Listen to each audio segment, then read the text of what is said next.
દરેક નીતિની સામે કાયદાની રીતે ઊભો રહેતો SSK ન્યૂઝ ચેનલ. સુરતના સંગ્રામપુરા ખાતે આવેલ શંકેશ્વર ટાવરના ચોથા માળની ગેલેરી તૂટી પડતા સ્થાનિકોમાં ભયનો માહોલ જોવા મળ્યો હતો. સુરતના સંગ્રામપુરા વિસ્તારમાં આવેલ શંકેશ્વર ટાવરની બિલ્ડિંગના ચોથા માળની ગેલેરીનો ભાગ અચાનક ધડાકાભેર ધરાશાયી થયો હતો. ગેલેરીનો ભાગ તૂટીને પાર્કિંગ પર પડીને પેસેજ પર પડ્યો હતો.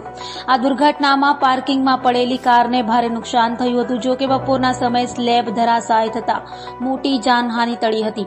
દુર્ઘટનાને લઈ સ્થાનિકોમાં ભય ફેલાયો હતો. સ્થાનિકોએ કહ્યું હતું કે સ્લેબ અચાનક ધરાશાયી થતા સમગ્ર ધરા જોરદાર અવાજ સાથે ધ્રુજી ઉઠી હતી. જાણે ધરતી આવ્યો હોય તેવો અહેસાસ થયો હતો, જેને લઈ લોકો ગભરાઈ ગયા હતા. મારું નામ દિશાંગ પૂનમિયા છે. કઈ જગ્યાએ રહેવાનું, શું ઘટના બની છે? આ શંકેશ્વર કોમ્પ્લેક્સ કૈલાસનગર સંગ્રામપુરા મજૂરા ગેટ એરિયામાં કોમ્પ્લેક્સ આવે છે. કોમ્પ્લેક્સની અંદર એક અંકિત એપાર્ટમેન્ટ કરીને એક બિલ્ડિંગ છે.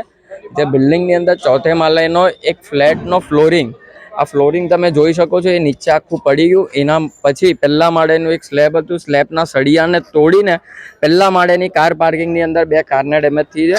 અહીંયા બપોરના સમયે 4-4:30 વાગે આ ઘટના ઘટી છે.